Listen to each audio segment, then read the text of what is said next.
We are still in phase 3 of the outbreak, meaning transmission is still in the form of clusters of cases. As of now, a full 14-day incubation cycle has passed since the last confirmed case was detected. There have been a few suspected cases within the last 14 days. However, they have all tested negative using the same PCR method. Testing of people with flu-like symptoms is ongoing. The next step is to implement a community-based survey in order to detect asymptomatic carriers who would not have been identified unless an active search is carried out. We can safely say that so far we have flattened the curve in Dominica. And this is due to the social distancing measures which have been implemented and practiced, and widespread use of our testing capabilities. We are still leading the way in testing in the Caribbean, having one of the highest testing rates per capita. Now, although the global scientific community is making headway in new treatment protocols and vaccines, this is not an excuse to let down our guard. Immunity to this virus is still questionable, and ongoing research into this virus is inconclusive. COVID-19 still continues to baffle scientists, but what we do know is how to break its chain of transmission. And so I want to encourage everyone to continue the important practice of good hand hygiene, respiratory etiquette, social distancing, and face mask wearing. Remember, we need to stay home unless it is absolutely necessary to leave the house. You should not be going anywhere. Everyone is a potential host for this virus without exception. With this, I thank you.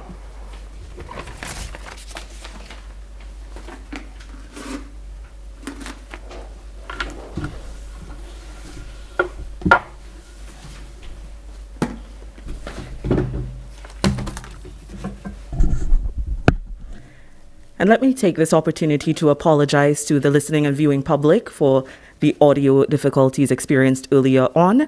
And you would have heard just a little bit ago from the national epidemiologist, Dr. Shalauddin Ahmed, who confirmed that we remain at 16 confirmed cases in Dominica, with 8 fully recovered.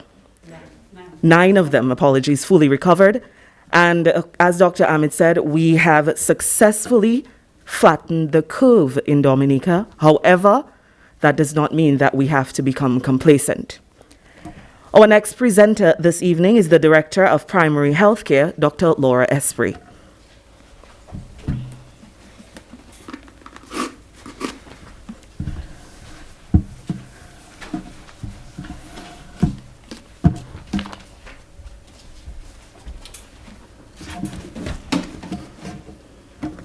The Honorable Minister for Health, Permanent Secretary in the Ministry for Health, our Deputy Fire Chief, Health Promotion Coordinator, National Epidemiologist, our Moderator, Media, Public, good evening all.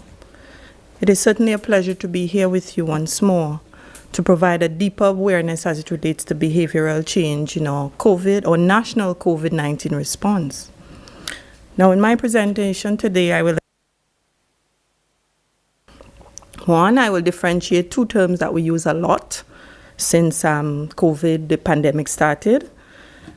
Despite having only 16 confirmed cases, I will provide you with some details of client number 16 and his asymptomatic presentation, which will indicate that we should not become a complacent populace. And thirdly, I will highlight simple ways in which non-suspected or unaware individuals can transmit the virus to others.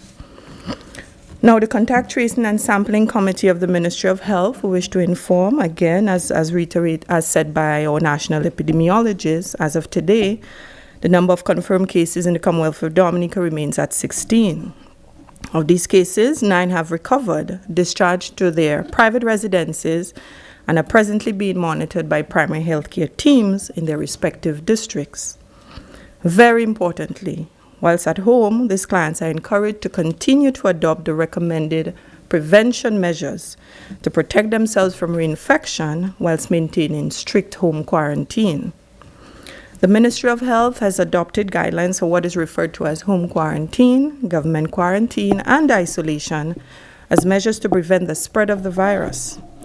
In that light, we are aware that for the last couple of weeks since the pronouncement of the pandemic, the public has been bombarded with the words of quarantine and isolation. But what do these terms actually mean? Just to inform you that although the terms are used interchangeably, they are very different. Quarantine refers to restricting the movement of people who are possibly exposed to the virus to see if they become sick. These persons may have been exposed to COVID-19 or exposed to persons who have been tested positive for the virus and do not know it, or they may have the disease and are asymptomatic. So essentially, quarantine is established for all persons who do not have symptoms and are not obviously sick. As such, these clients, in that case the majority, they're expected to do self-monitoring, primarily through their temperature checks and reporting their concerns to healthcare providers should they develop symptoms. Because this is done in the setting of the home, it is therefore called home quarantine. Fortunately, in Dominica, there is a government quarantine facility. It serves the purpose of accommodating asymptomatic clients and ensuring maximum compliance by individuals who are potentially exposed to the virus, or persons who, for one reason or the other, find it difficult to remain quarantined at home. Isolation, on the other hand, separates people who are tested positive for the virus from the public. In our case, these patients are referred to either Portsmouth COVID unit or the isolation unit at the Dominica China Friendship Hospital. Both units have dedicated staff to provide treatment and support for persons diagnosed with the virus. So the main difference lies in the fact that if you are tested positive for the virus, you will be removed from quarantine and admitted at one of the 2 isolation units on the island. Now, our last positive case was confirmed on April 7th, 2020, which is exactly 14 days ago. As a result, some of us have breathed a sigh of relief and have become, unfortunately, complacent.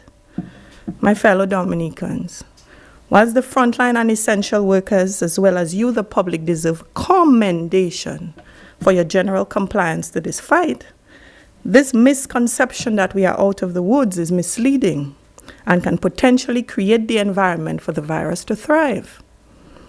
Permit me to illustrate it this way. We may see a trail of wood ants on the open kitchen counter and have them sprayed. How can we be confident that there is not a nest until we have followed their trail? It's only after finding the nest, treating the area and the adjacent outer surroundings, we can be assured that we have successfully dealt with the invasion. This is what the ministry is aiming to do.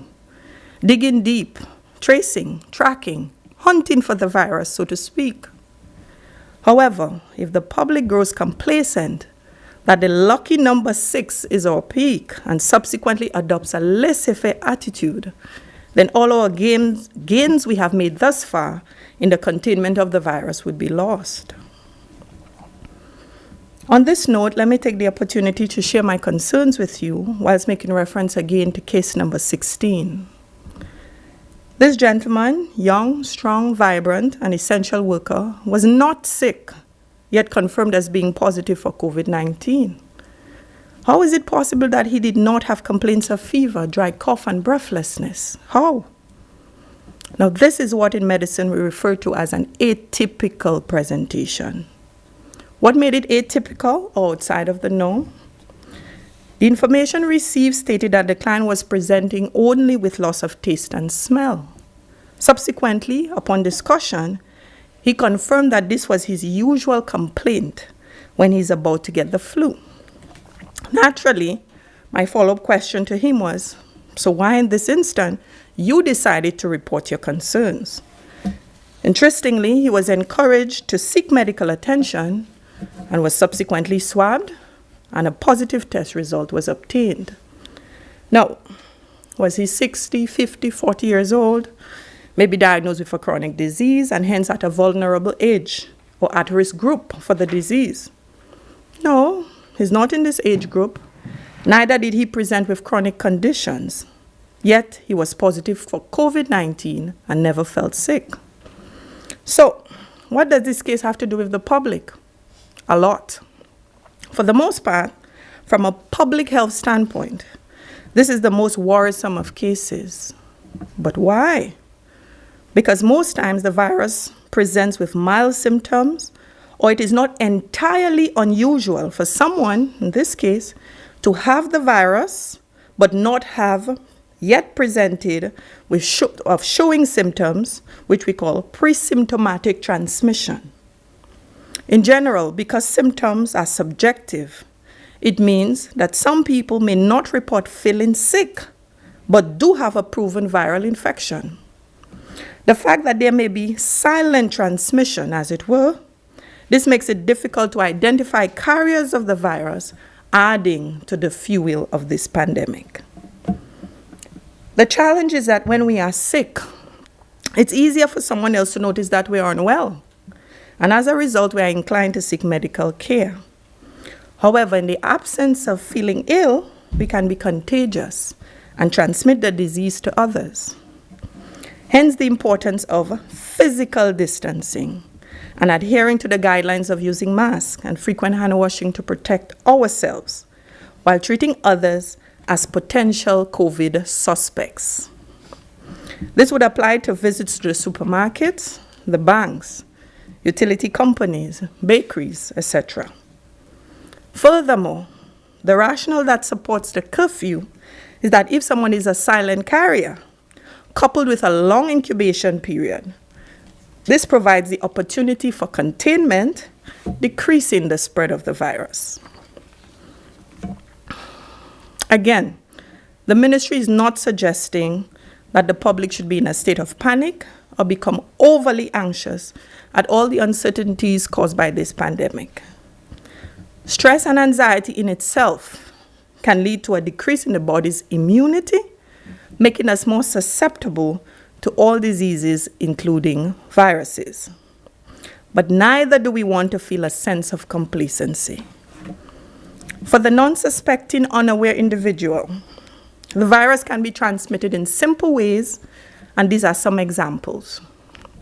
For example, not wearing a mask or some type of facial barrier in public, leaning on the cashier's counter at the supermarket, selecting items for purchase that may have been contaminated by a customer with COVID. For example, if everyone decides to touch the potatoes, apples, onions, garlic at the supermarket that others would have examined before, have we thought of those things? Opening the doors to our vehicles that may have been contaminated. Likewise, leaning on the cars, doorways, railways, etc. Railings, walls, etc. Touching the windows and the seats while maneuvering on the public buses. Walking inside of our homes with the same outdoor shoes. Sharing our cell phones with others to make calls. Forgetting to remove our clothes and embracing our children at home. And what about using the same mask for several days without discarding it? Some can assume that a mask used on Friday may appear not to be dirty and can be reused again after lockdown on Monday morning. However, we are reminded that masks are for single use only. Now, as a God-fearing nation, we are asked in the book of Luke and Psalms to practice what we call love for neighbor and respect for life. Would this command allow us to have a selfish attitude and enjoy, for example, neighborhood wet fetes, quarantine parties, or during the curfew, lock ourselves in shops and bars, giving an impression that the shop is closed while we are inside playing dominoes and having a drink? Question: was our few hours of pleasure more important than our lives? Did we really score points on the police for being defiant? Have we proven them wrong, that despite breaking the curfew, nothing has happened to us? Or did we assume that we are healthy and strong, so we are COVID immune? Sadly, the only thing we would have accomplished is that we would have risked the lives at every occasion to invite COVID into our homes. And this spirit of disobedience would have placed our families, our neighborhood, our villages at risk, all because of one person's ignorance. At any point, did we think that our complacent attitude meant that subsequently a burnt-out nurse, a burnt-out doctor, fire officers, police officers now have to risk their own lives to care for us? Have we thought of those? On another note, to our families and neighbors determined to come home through the unofficial ports, the back doors, we are indeed empathetic that Dominicans, like our students, cruise ship workers, would love to come home, especially during this critical time period. But what happens when we shelter them and do not report to the officials of their presence? In those instances, are we being true to loving our neighbor and respecting life? They too are potential COVID suspects needing medical clearance.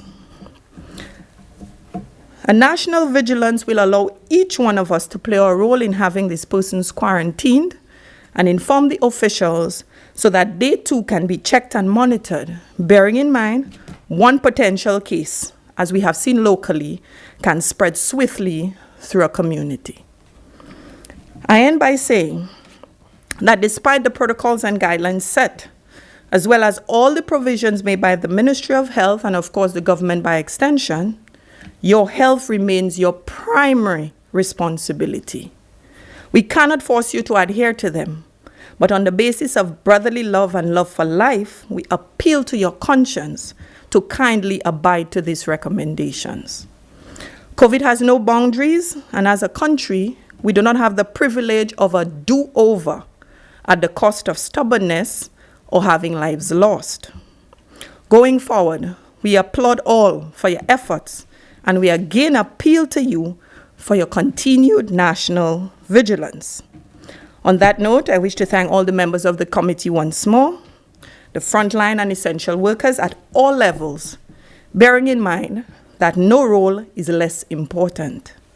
Of course, thanks to our donors, and most importantly, members of the public who not only cheer us on, but adhere to the guidelines. Thank you.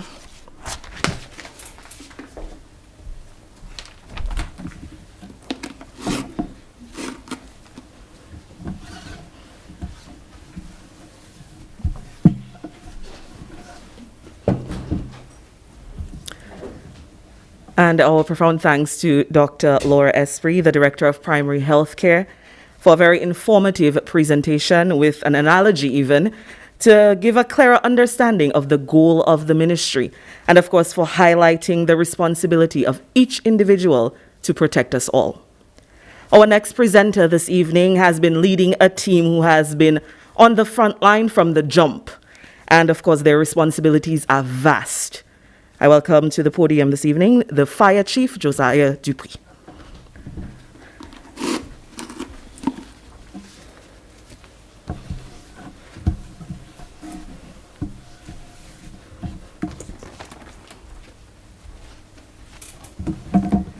Thank you very much, Ms. Harry. Protocol has been established, and therefore I will get very swiftly into my presentation. At the onset of COVID-19 here in Dominica, the fire and ambulance services was called into action, initially by way of participating in training organized by the Pan American Health Organization and the Ministry of Health, Wealth and New Investment. 6 of our officers took part in this training, and subsequently those 6 officers themselves conducted training with the rest of the body at the various stations on island.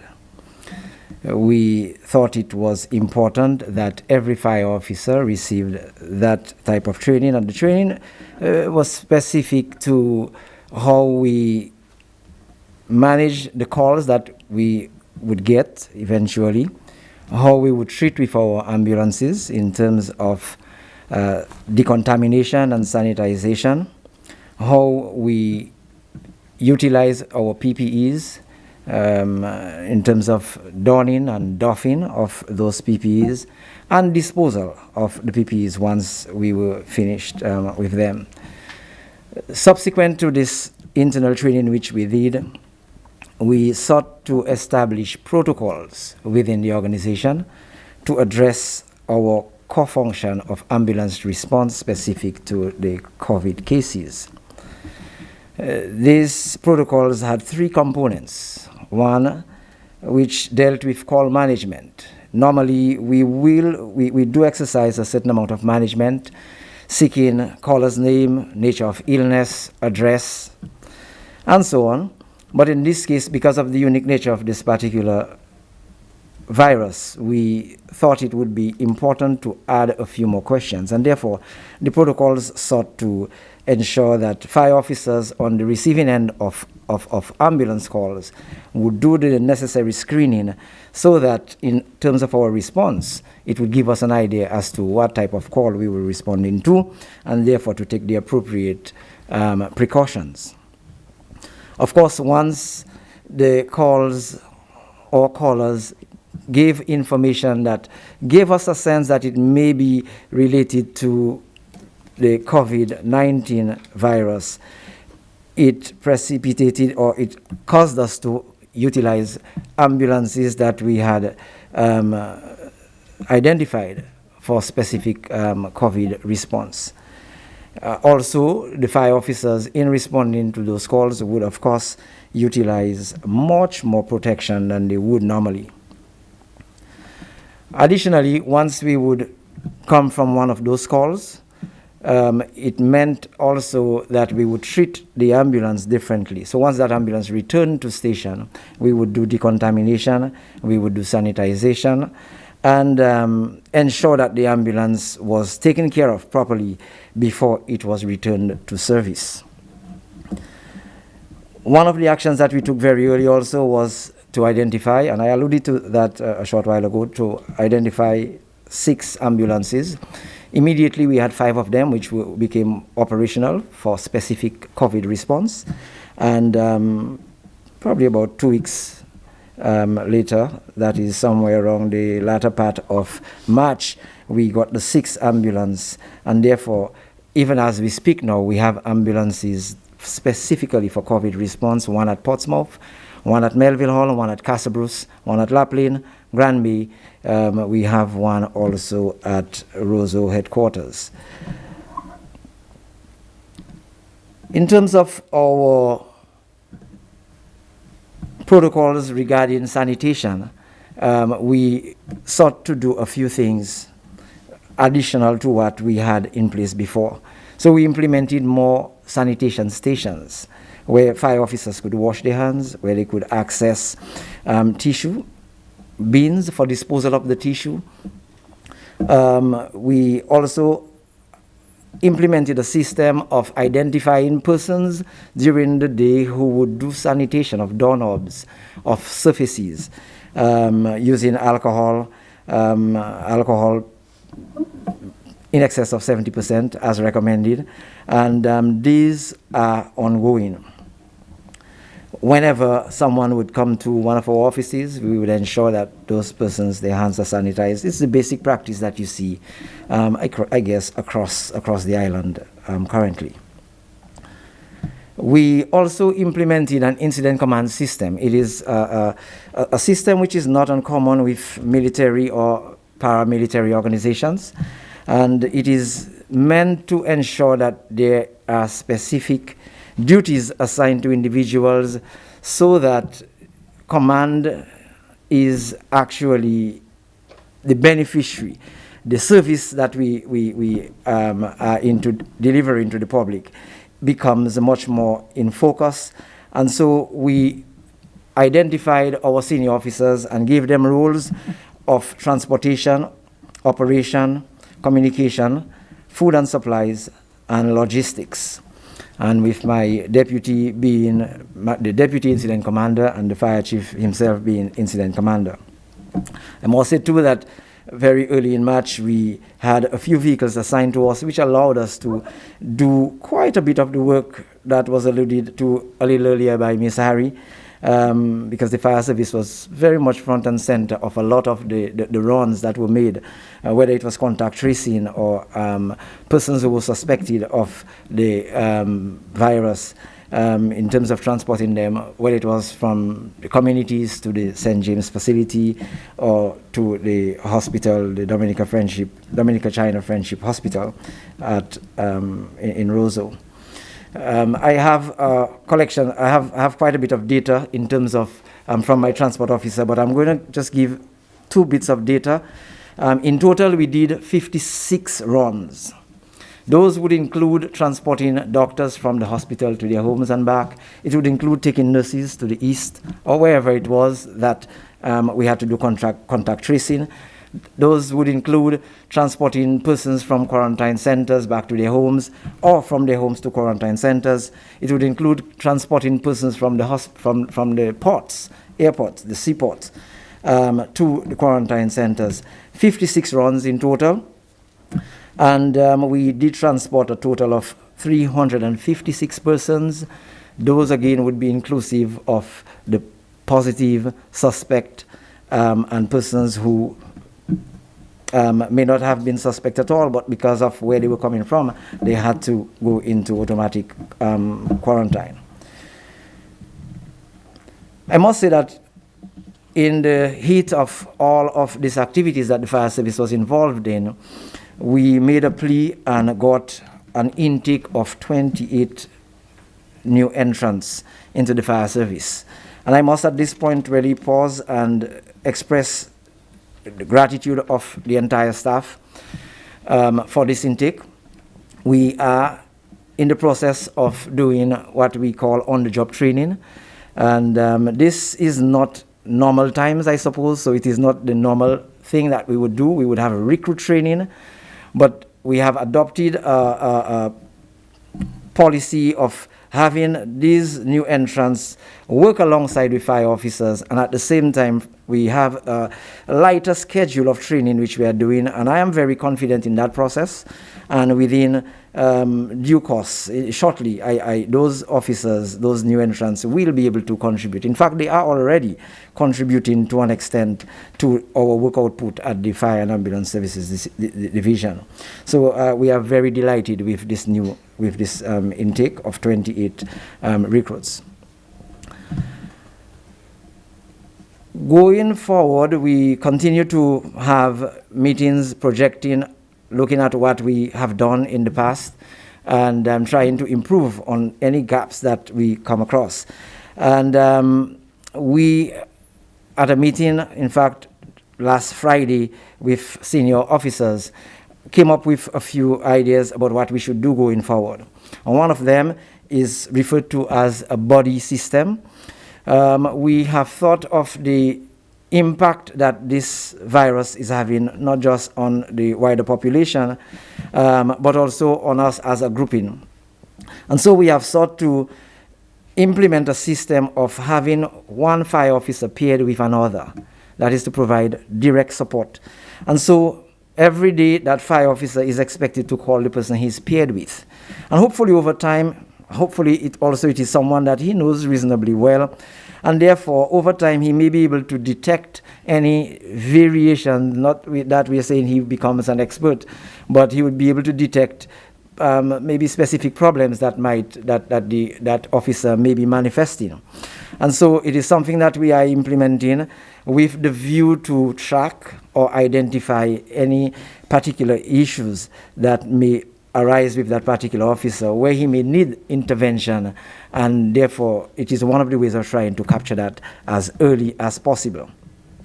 Additionally, we have thought of the idea of engaging persons with a background in social work. And so our senior officers across the island have already made contact with theologians, as an example, And the intention is to get them. They are scheduling dates where those theologians will come to speak to fire officers to lift their spirits.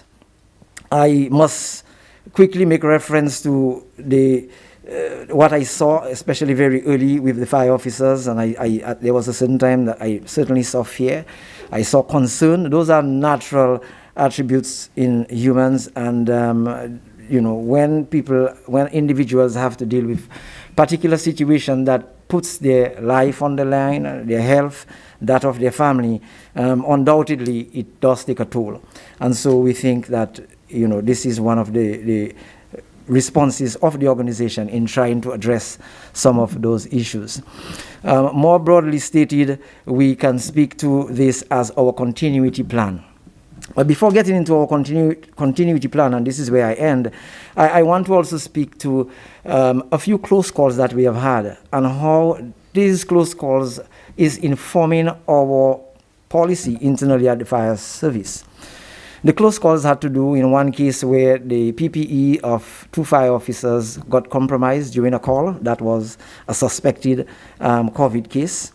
In the end, out of testing, the cases, this particular case was negative. But for a period of time, the 2 fire officers, you can well understand, were extremely concerned.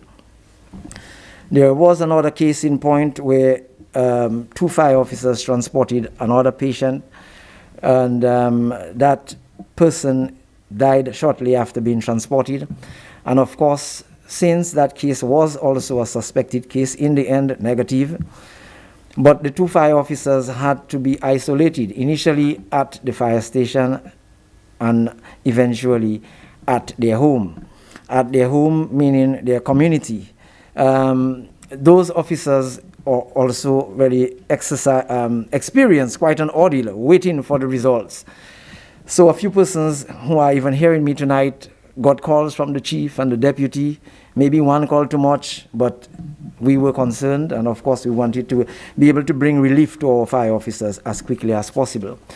And so this has brought into the equation conversations about housing for persons who, one, have either been compromised because of the work that we do and probably the tearing of the PPEs and so on, or just by virtue of the amount of calls that that person may be engaged in associated with the COVID case and their concerns of having to return home. Those are some of the conversations that we are having at the fire service. And it really begs or instructs us that we must pay attention to the welfare of the very persons who are asked to go out on those calls. So we continue to have discussions about it with a few ideas.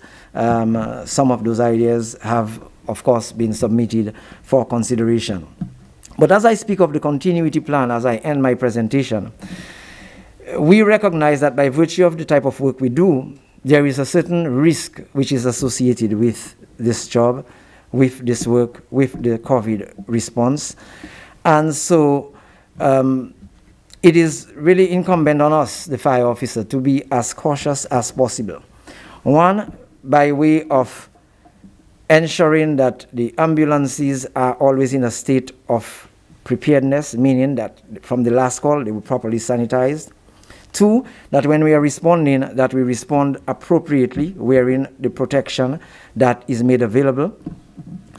That we ensure that the cases, and Dr. Esprit referred to it, is probably one of our greatest worries, the asymptomatic case. And so we have been approaching our ambulance response now, as is done in other jurisdictions, I might add, in a manner that we basically, every call we respond to those calls for the most part like it is a COVID case.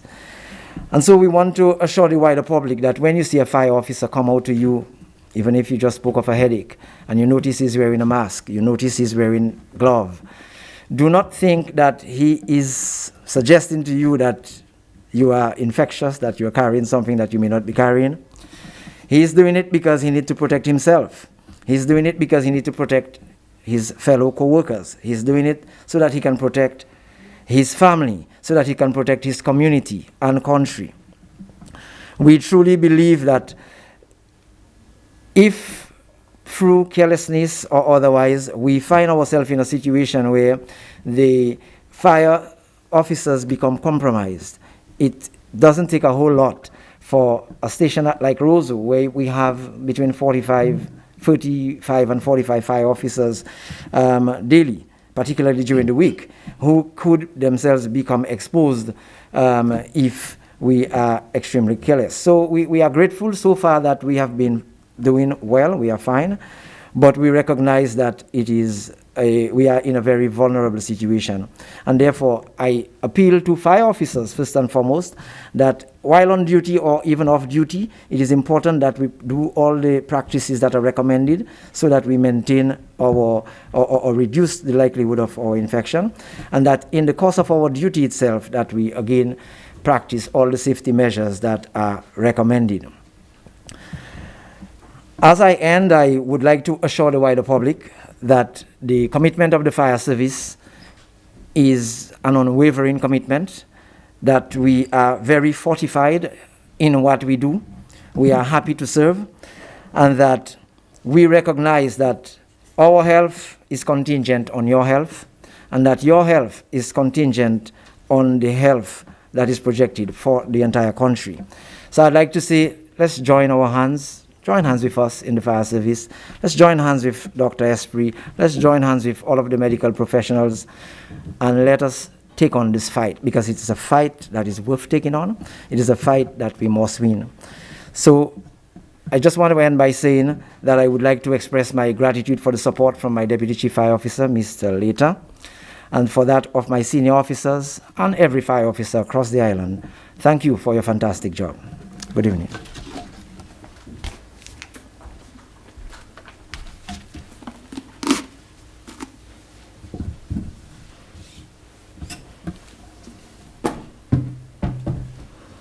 And thank you very much to the fire chief and his staff. Let us keep in mind that the fire officers also continue to provide other services. So their work is not just limited right now to COVID-19, but the other situations that they deal with, accidents, bush and structural fires, they also have to respond to that. So let's do our part as a general public to not put them at even a more strained situation where their resources have to be thinned out even more. Let's do our part, drive safely. The bush fires that have been happening recently, we're asking people to limit the burning as much as possible. Find alternatives, composting, or waiting on the solid waste to pick up your trash. But again, the fire service working tirelessly. Thank you very much for your service. And usually we wrap up with a statement from the Honorable Minister, but this evening the privilege is that of the coordinator of the Health Promotion Unit, Mignon Rolle Shillingford.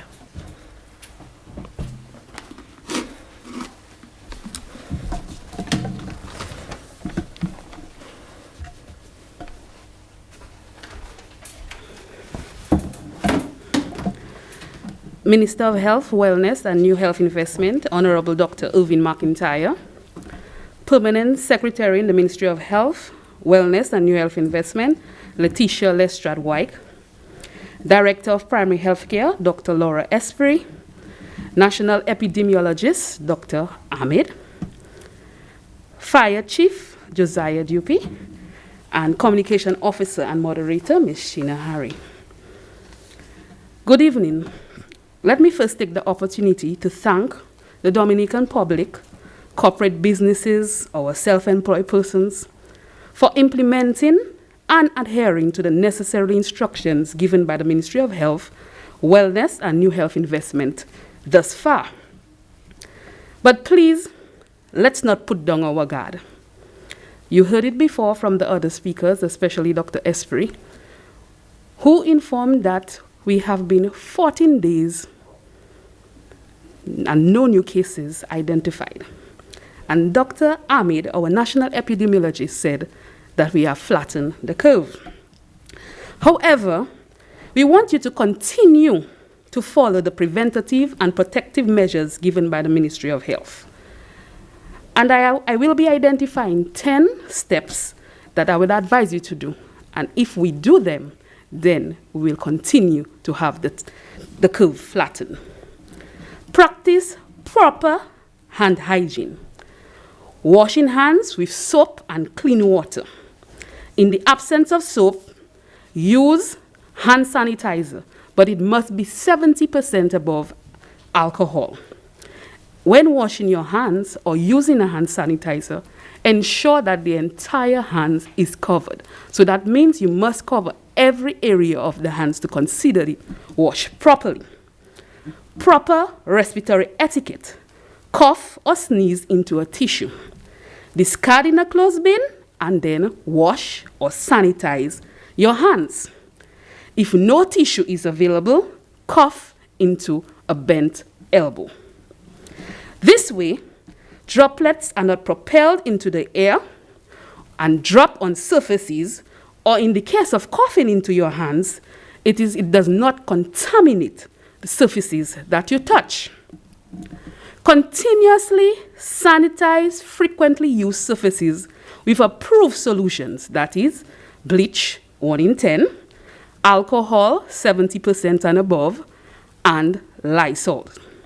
These include doorknobs, counters, desks, cell phones, office phones, light switches, computers, printers, cubicles, railings, and yes, the bus handles. How long does COVID-19 remain on surfaces? In terms of plastic, 2 to 3 days. Stainless steel, 2 to 3 days. Cardboard, up to a day. Copper, up to 4 hours. So that is why it is always important to continuously clean surfaces. Number 4, so I have mentioned 3 of them. Number 4, boost your immune system. We want you to eat healthy fruits, vegetables for your vitamins, and we also want you to eat fruits that contain vitamin C. We know our citrus, peppers, broccoli, vitamin E, green leafy vegetables, almonds, whole grains, and minerals. In the case of selenium, it helps the immunity because it's a macronutrient. And what are some of the foods that contain selenium? Most of our meats: shrimp, tuna, beef, turkey, chicken, eggs. Okay, so all of these. We want you to consume probiotics, which helps with your gut immunity. It is a good bacteria that keeps your body healthy, and it can be found in some yogurts. Now, in the event that you're unable to take these vitamins and minerals, then we advise supplements. So you ensure that you meet your vitamin intake, your mineral intake, and all of that. We want you to keep well hydrated. And what does hydration do? It moistens the lining of the respiratory tract. It loosens secretions of the upper and lower respiratory tract. And it also prevents the cracks being formed in your nasal passages. So, of course, if you are dehydrated, remember we have spoken several times about the points of entry of the COVID-19 virus and other viruses, which are the eyes, the nose, and the mouth. So when you are dehydrated, there's a likelihood that cracks can be formed in your nasal passage. And what happens? Of course, it increases the risk of you getting these viruses. In terms of water, drink at least 2.1 liters of water or fluids, and that is equivalent to 8 glasses for females. And for males, 2.6 liters or 10 glasses per day. We want you to limit alcohol. And what is the recommended? What is the approved? 1 beer or 1 8-ounce glass of wine for a female, and double that amount for male. We want you to avoid coffee and caffeinated drinks because they can make you more dehydrated. Also, we would like you to have at least 2 days free of alcohol. So if you go with the rate that you would take in terms of 1 beer for a female and 2 beers for men, within the 7-day week period, we would like you to have 2 days alcohol-free. We want you to ensure ample rest and also exercise. Regular exercise plays a starring role in keeping you healthy and preventing illness. It will help in keeping the quarantine pounds down. Yes, I know a lot of persons have been complaining that they have already put on weight since this quarantine period. We want you to wear masks when out. Place, wear, and remove them properly. And ensure hands are washed and sanitized before placing them, which means I protect you and you protect me. Mask should not be worn under the chin, nor should it be worn on the forehead or hanging to the side of the face. Practice physical distancing, at least 6 feet, which is 1.8 meters from all individuals. Stay at home if you do not need to go out. Limit frequent visits to the grocery stores. Make a list to assist you. Develop a family plan to keep COVID-19 out of your homes and stick to it at all times. Ensure all occupants of your home are aware of this plan. One of the things entailed in the plan could be having a clothes bin downstairs or immediately as you enter your house. Then, remove shoes and leave it outside, and remove at least the first layer of clothing when you enter the house. Place it in the clothes bin or in a plastic bag and tie. Proceed to the bathroom and wash your hands with soap and water. You can now remove the second layer of your clothing and take a warm shower. Plan should also include limitation of visitors to your home. Now, if visiting is necessary, all visitors should be directed to the bathroom to wash their hands. The plan should also identify which bathroom, if you have many, should be used for visitors. No hand towels, only paper towels should be used. Also, identify where the visitor sits and where family members sit. This chair should be sanitized after visitor leaves. Another thing included on the plan could be making a list of supplies needed and identifying the individual in the house who would go out to purchase the list of items. Ensure that all bags, receptacles are sanitized when coming into the house. So for instance, you wash tin cans, you rinse the bag, and so on. Identify a room or space that can be used as a quarantine area in the event that someone at home has a flu-like symptoms. Of course, we speak of this COVID-19 virus as a disaster. It is a health disaster. Do a disaster box and ensure that your disaster box has a first aid kit. It should include medications for persons who are with chronic diseases, so like our asthmatics or persons with diabetes, high blood pressure, and they should have an extra month supply. It should also have things like paracetamol and cough syrups and so on. Keep your house well ventilated and allow the sun to enter. A scheduled time to talk about the situation, especially with children and the elderly, is also important and should be included on the plan, apart from other things.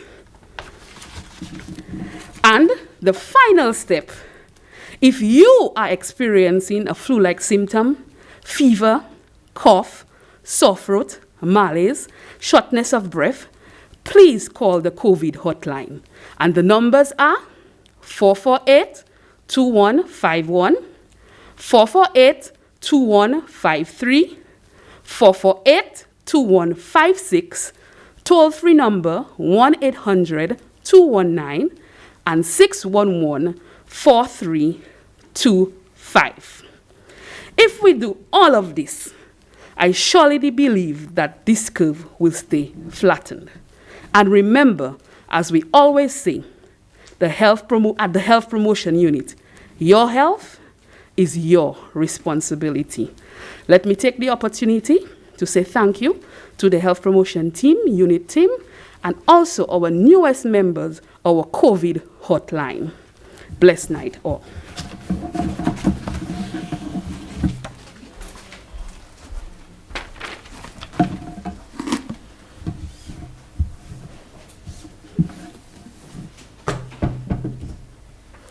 And thank you very much to the coordinator of the Health Promotion Unit, Mignon Rolle Shillingford. And that, I believe, was a very apt way to end this evening's briefing with a reminder of what needs to be done and why they need to be done. Of course, if we want to continue on this trajectory and not have any new cases reported. So with that, I'd like to thank all of our presenters this evening and all of you for joining us. Good evening.